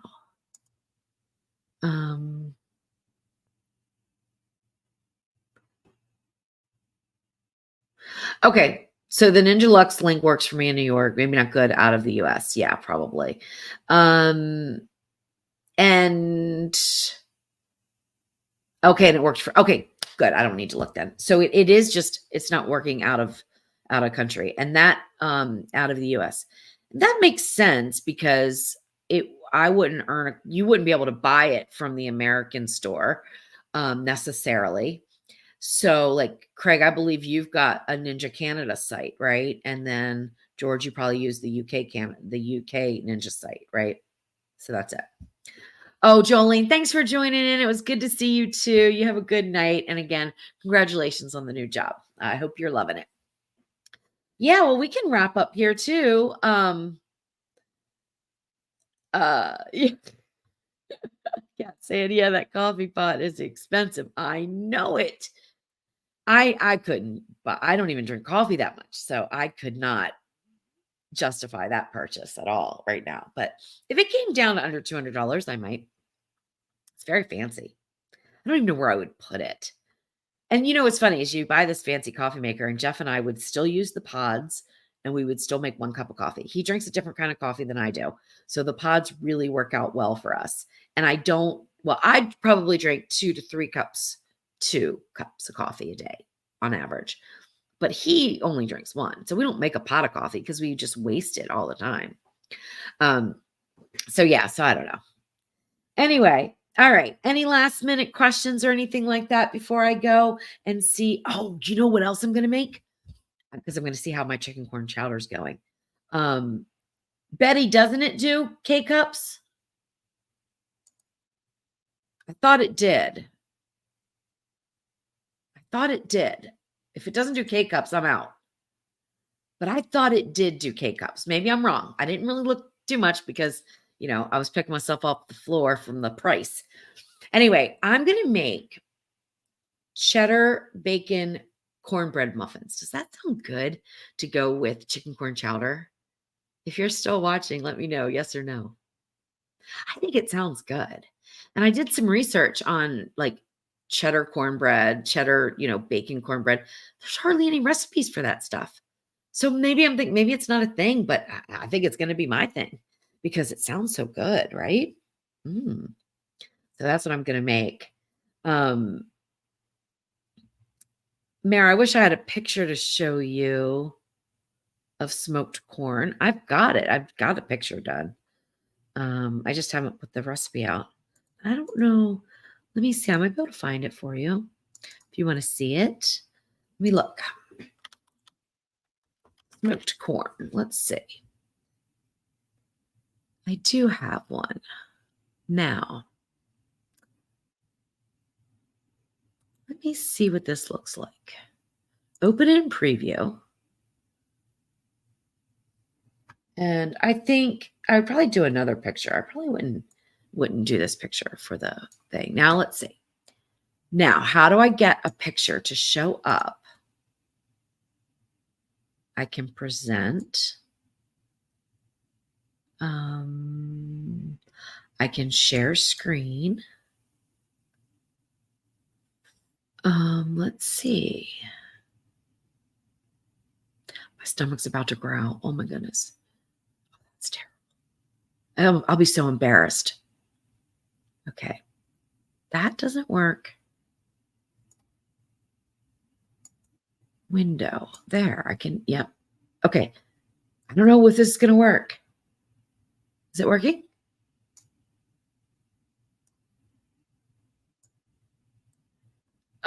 Add to stage.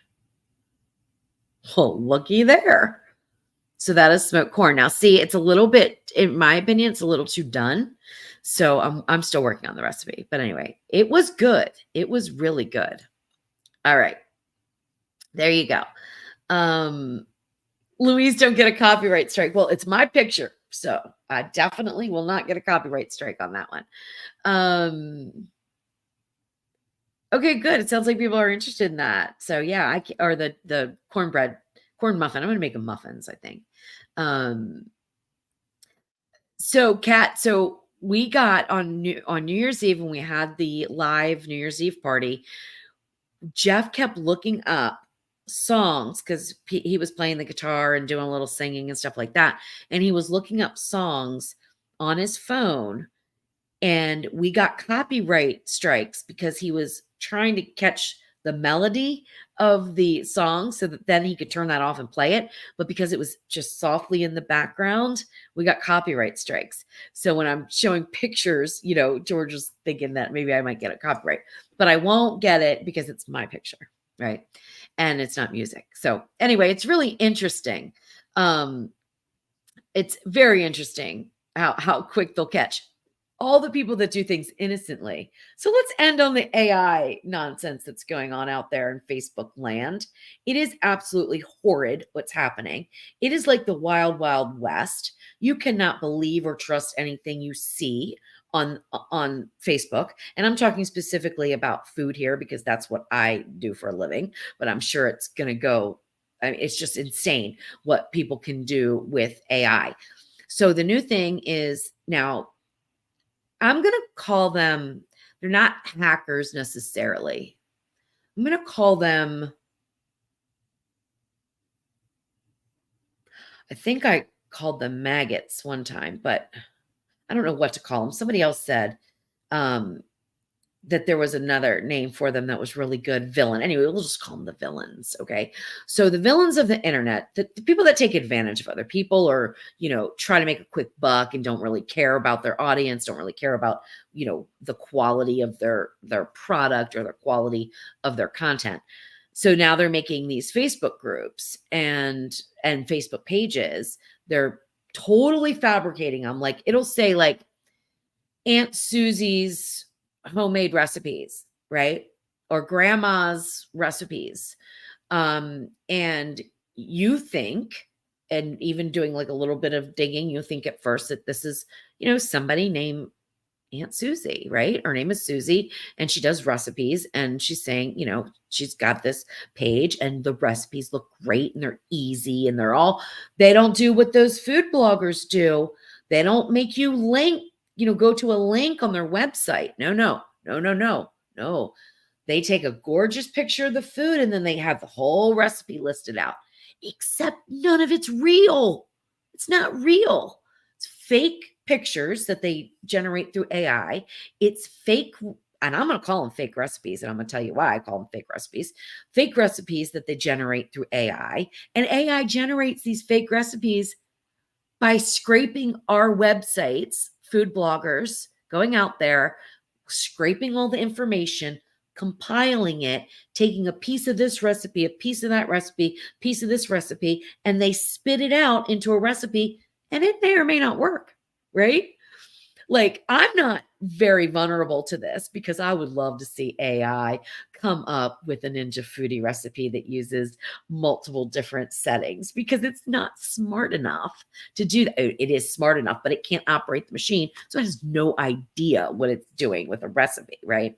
Doesn't take any variables into consideration. So that's what's just been going on lately. And it is driving everybody crazy that is in my industry because it's a real threat. And this is how it's a real threat. I can post a real recipe with a real picture and I don't get any shares.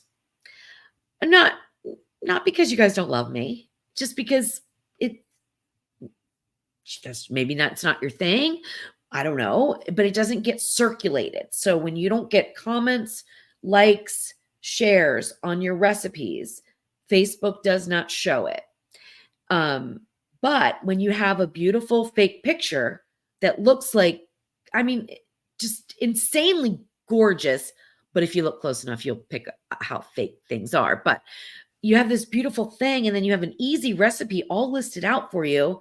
It's like, oh, I'm sharing that. I'm sharing that with, Aunt Susie. I'm sharing that with, Cousin Joe. I'm sharing that with everybody under the sun. I'm sharing that on Facebook. These posts have thousands and thousands and thousands of shares. And you think, well, what's the harm? Don't worry about it, Louise. It's not taking away from you. Well, no, technically it's not, but it is giving them a lot of money for doing absolutely nothing. And this is what people don't understand.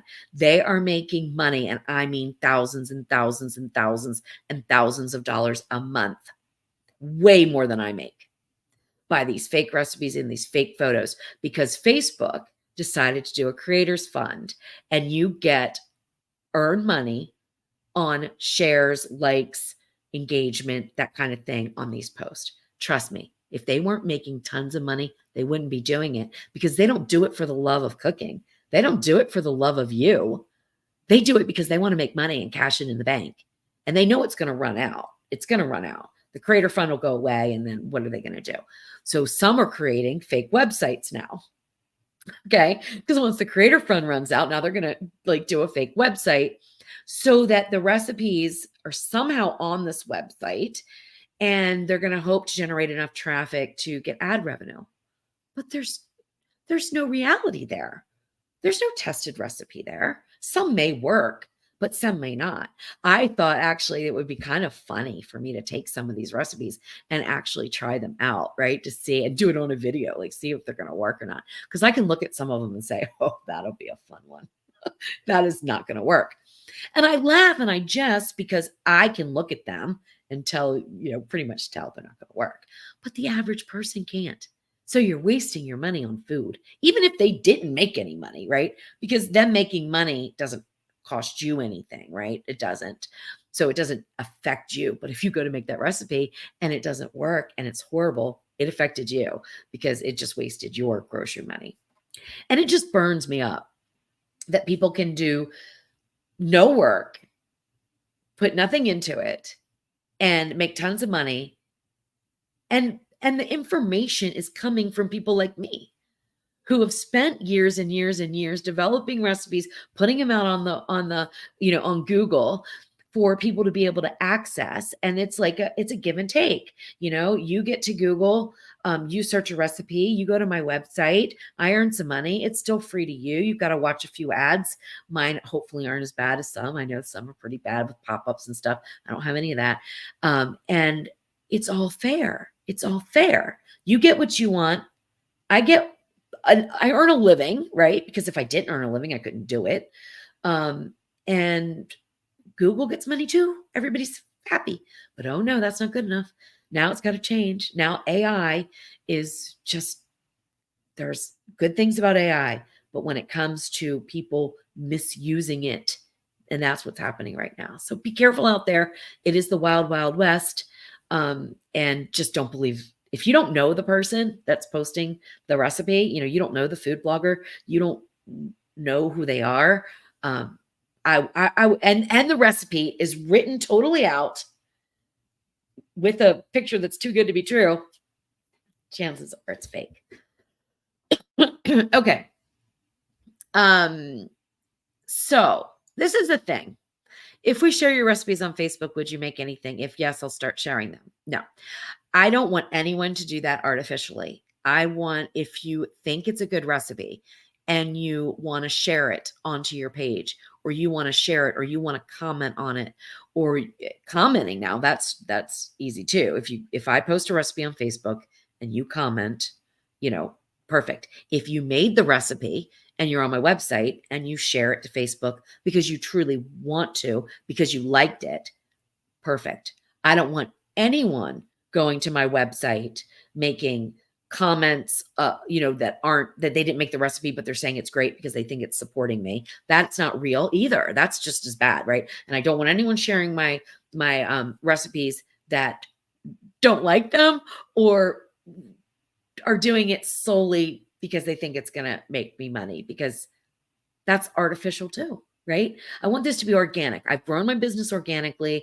I've thrived organically. I've met you guys organically, just through being present and hopefully engaging and providing you with value through recipes and things like that. So yeah, I want to definitely not push it like, please go share everything of mine. No, I don't want that. But it does help if you do, especially if I post it to my business page on Facebook. If you do, like you've made it, and you share it, even comment, all of that stuff helps. Kat is laughing at George. How do we know you are real, Louise? Tell you there's a python behind you and no AI will ever be able to replicate that reaction. Oh my gosh. Too funny.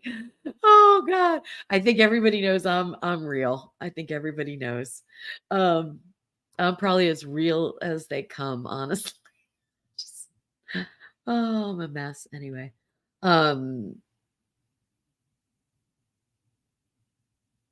Yes, George, that's right. When you share it, you include the link to the page. So you're sharing the link. But see, Facebook's so funny. They don't even like surface links because they want to keep you on Facebook. All right. They want to keep you on Facebook.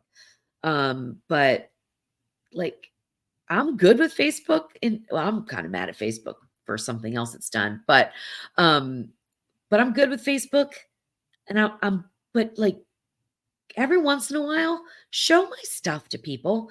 That's what they signed up for. When you follow my business page, you're expecting to see the things that I post.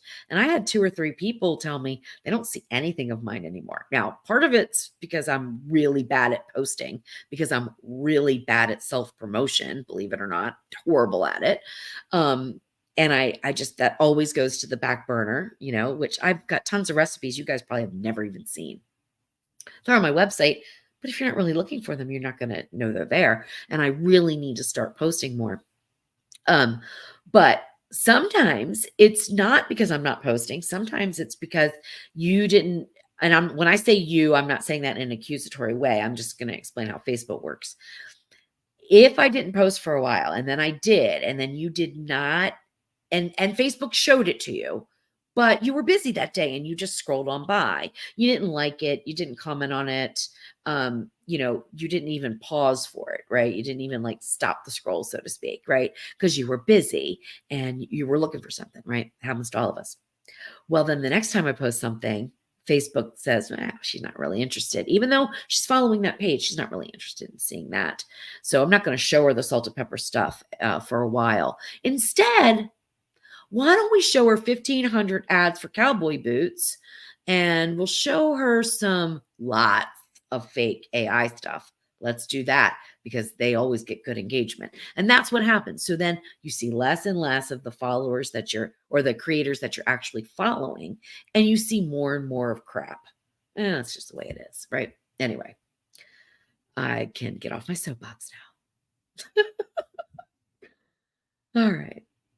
Well, thank you, John. And Betty says, I only see the things that you post to Facebook. I do like everything I read. Thank you, Betty. Thank you so much. And I'm going to try to get better about it. And I this is my problem. My problem is I want everything perfect in my brain. And so in my brain, I would be posting to my Facebook page maybe 2 to 3 times a day, knowing that only a handful of people will see this post or the other post. And I would do things that are like connection. Well, I would call them like connecting post. So like a little fun thing that maybe I did, not like in my daily life. I mean, who cares? I know you guys don't. Well, some people do care about my daily life, but for the most part, nobody cares about my daily life. But maybe something that I whipped up that isn't necessarily going to be a recipe, but it was so super easy and I made it for lunch. Why not snap a picture, write up the recipe for you? Of course, now you're going to think it's fake because if the recipe's spelled out and the picture's there, mine aren't fake because my pictures aren't that good. Anyway, I could do that for one post. Another post could be a link to my website for a recipe. Another one could be, asking some questions and things like that. So in my brain, I want to get 30 days of this all mapped out and then start to post. But guess what happens? I never get the 30 days all mapped out. So I never post. It's a problem with me, but I'm going to try. I was thinking about it today. Like I came across a recipe. What was it for? It was, now I forgot. It's another thing. I thought, oh, that'll be a good one. Oh, it was a Mexican goulash recipe, Mexican inspired goulash recipe. So if you know goulash in the American version of goulash, which is a pasta dish, it's elbow macaroni, usually hamburger, tomatoes, blah, blah, blah, kind of like, it's not an Italian dish, but let's just say it's Italian inspired. Well, I made a version with, and I know how I looked for it. I'll tell you that in a minute. But anyway, I made a version that's kind of like a Southwestern. It's called Southwestern goulash. And it has a cornbread topping. It's made in the Foodie and it's a one-pot meal. It's super easy to make, right? Super easy to make. You make the base and then you pour on the topping and then you crisp or whatever you do. I don't remember the recipe, but it's really easy to make and it's very delicious. And I found it because I was looking at my cornbread recipes to sort of take pieces from each one to make these muffins that I want to make. And I thought, I'm going to post that, something like that. That's real easy. But I didn't. And then I probably never will because I'll forget about it by tomorrow. Anyway, it's a problem with me. Okay. Okay, yeah, Betty, that's exactly what I'm talking about. I would even enjoy posting that links to your website with a favorite recipe you want to. That's exactly what I'm talking about. That's what I need to do. All these recipes that I have, it would be great for me to do that. George is saying there's a huge issue on Facebook just now where something is cloning YouTube pages and claiming them as their own, and Facebook won't remove the fake pages from Facebook. It's outrageous. Oh my gosh, there's so much of that. I'm scared about that. I'm scared. I'm petrified that will happen to me. I will literally crawl in the corner and cry for days and days and days and days and days. I just saw something on YouTube where somebody stole a YouTube channel from somebody else, renamed it something that was copyrighted. And so the people, or trademarked, I should say, and the people that trademarked it had YouTube take it down, right? So the original creator did nothing wrong, but she got her YouTube channel stolen. Then the thieves renamed it, and I guess we're going to try to make money off of it, but then somebody else found that it was their trademark name, and YouTube will not give it back to the original owner. It's so dang scary because everything that you build off of your own, like my website is mine. Nope. Well, hackers can still hack it, but literally they can't take it from me. Okay. They cannot take my website from me. My email list is mine. It's protected. Nobody gets those emails. It's the email addresses, they belong to me, and not belong to me. They belong to you guys, but I have them because you signed up for my emails, and now nobody else can get those emails. I mean, unless you gave them to them, right? I don't give them out. Nobody can hack in and get them or anything like that. I hope. Jeez, good Lord. But anyway, and they can't because I use a certain mail provider, right? So this is all regulated. It gets complicated, guys. But anyway, like just to give you an idea, like I have 30,000 people on my email list and it costs me $400 a month just to hold the list. So that's how serious emails are protected. Although I know you get junk and spam all the time, it's the same thing. Those people are not following the rules. They're spamming you, they're junk mailing you. But when you do it right, it's expensive. So anyway, off the subject. But and I'm going to stop because I could just go on and on and on and on and on and on and on and on about this whole AI stuff. And I know I was in the middle of a thought, but look, it's the villains are using the AI to take advantage of so many things. And Google isn't even really that much better right now because they're trying to figure it out. But I'm a little bit ticked off at Google for showing certain things that they show on Google that I don't think they should. I think they should be linking back to the creator. They're like AI sometimes now I'm seeing more and more links. So I think they're getting the picture. But when you get an auto answer, I said I wasn't going to talk about this. I'm going to keep talking about this for a minute. When you Google something and you get an auto answer, right? This doesn't happen with food too much, but it might if you say, how many minutes do you pressure cook X in the Ninja Foodie, right? Very specific. AI might answer you and it'll be right at the top and it'll give you a quick answer. And I know that's what you want. That's what I would want. Except guess where they got that answer from?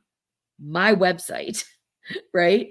They didn't test it out. Google's not testing the foodie out. I'm testing the foodie out. Then they're taking my information and they're sharing it without, they're earning money because there's ads on Google. They're earning money, but I'm not. So I don't think that's right. Anyway, okay. All right, let's see. Here we go. Maybe my question didn't come up. I have frozen store-bought bread dough. It's already shaped in a loaf. How would I proof it and bake it in the Ninja Possible Pro? Okay. Okay. Frozen store-bought bread dough. It's already shaped in a loaf. I think I know what you mean. How would I proof it and bake it in the Ninja Possible Pro? Okay. So this is the thing. The Ninja Possible Pro cooker does have a proof function and you can use it and it does work. But if you go to bake your bread in the Possible Pro, you're definitely going to want to have it elevated on the rack. If you put it right on the bottom, it is going to burn. I've already tried this. And you're not going to get any browning on your bread at all. It will bake, it will cook, but it will be completely blonde, let's say. And this is one of the misconceptions about the Ninja Possible Pro, in my opinion, which for those of you who don't know who the Ninja Possible Pro is, it is a slow cooker with a bake function, a proof function, a sous vide function. It's a multi-cooker, but basically it's a slow cooker. But it's a fast slow cooker, I should say. It's a fast one. That's what I've got my corn chowder in right now. And it's a nice size and they were inexpensive. And so I think there's a ton of people that have them. But because there's a proof function and a bake function, a lot of people are thinking that they're going to be able to make these beautiful loaves of bread, but you can't because there's no upper heating element. Now, what you can do is proof above the bottom of the pan, or you can proof your bread. You can put your loaf of bread, your frozen loaf, right in the bottom and proof. But then you're going to remove that pan and put it in the oven to bake it if you want it brown. If you don't, then proof it and then bake it when it's sitting up. So I would just proof and bake sitting on a rack. You would have parchment paper underneath to make sure that it doesn't like kind of fall through and can sit up on the rack. I'm trying to think. I would put it on a flat surface personally, but I'm not sure of a flat surface that fits in the Ninja Possible Pro cooker. So I can't really say what I would use. But anyway, that's the story with that. So you can either I'm sorry, I just caught another message here. So you could do it all in the Possible Pro cooker, but I don't know if you're going to be happy with it. Okay. It will cook, but it will not brown. It's not going to be crispy on the outside at all. Nothing. It's going to be almost sort of like steamed bread. Okay. All right. Annette. Hi, Louise. I am baking sourdough bread and freezing it for my children and grandkids in another state. What is the best way for them to thaw it when they want to eat it? Okay, so it's already going to be baked. I would personally, and I'm assuming you're going to be wrapping it after it's totally cool. I'm assuming you're going to wrap it in plastic wrap and then put it into another bag, like a bag, whatever kind of bag. I'm assuming anyway, that's what you're going to do. I would have them take it totally out. It's already baked, right?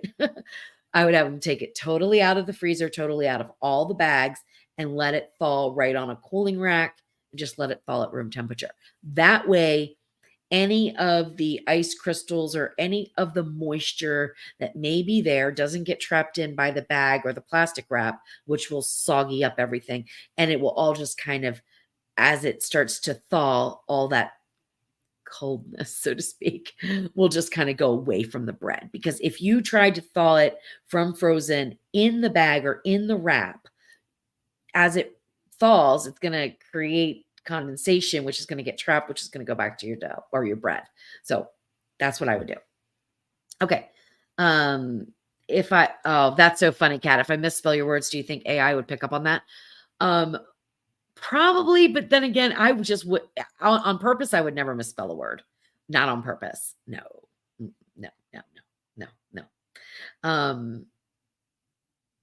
Yes, George. I know. I was thinking about that the other day too.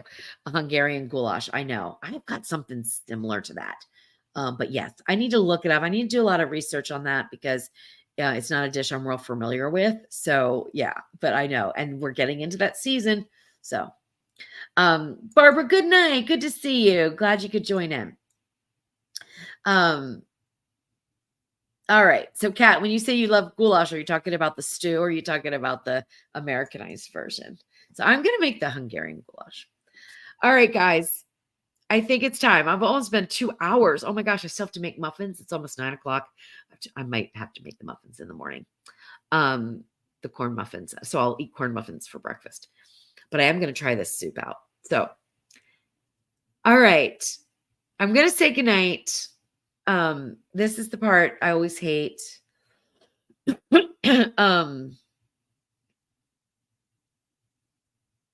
Joni. I always hate this. Okay, there's more questions. I'm not going anywhere. I just had someone trying to scam me by cloning my bank's phone number and calling me to say there were bogus charges to my account. My bank's, oh God. Oh, that just makes me so mad.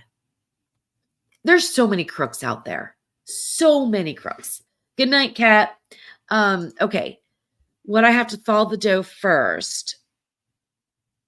No, you can thaw it. See, it's hard. Okay, there's different kinds of bread that's frozen. So, and of course, that's not my thing because I don't buy frozen dough from the store. But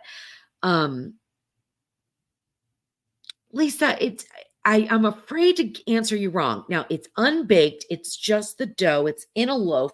I have an idea. I think I know what you're talking about. You don't have to thaw it before you proof it. But because it's frozen, it's going to take a lot longer to proof. But in the Possible Pro cooker, you've got a controlled temperature, right? So it's going to be probably a little bit quicker. I would also, at least for the first little bit of time, probably leave the lid off, or if you put the lid on, make sure that the dough is up above, the loaf is up above the bottom so that you don't have pooling condensation from the proofing process, right? Because your dough is frozen. So you're going to have the same thing that I just talked about a minute ago with the baked sourdough. If it's all combined, you could get it a little bit watery. So make sure it's elevated on some parchment, put it in frozen, use the proof function, plan on it taking an hour and a half on 90, 95 degrees, whatever their proof function goes up to. That will double it in size. Then you make a decision on whether you're going to take it and put it into the oven or if you're going to bake it. But no, you won't get any browning. Okay. And you can bake in there. Like I said, you just won't get any browning. Okay. Hopefully that helps. I really hope. All right. Okay, I'm good. Good night. Everybody's getting worn out. I am. Me too. Me too. Me too. All right, guys. Well, it's been another fun one. Oh my gosh, almost 2 hours. How crazy. Anyway, enjoy the rest of your night. Get a good night's sleep or have a good day in John's case. And I will see you next week for Tasty Tuesday. And we'll see what George and Jeff are going to cook up. Jeff doesn't watch these. I could turn the tables. George, don't tell him.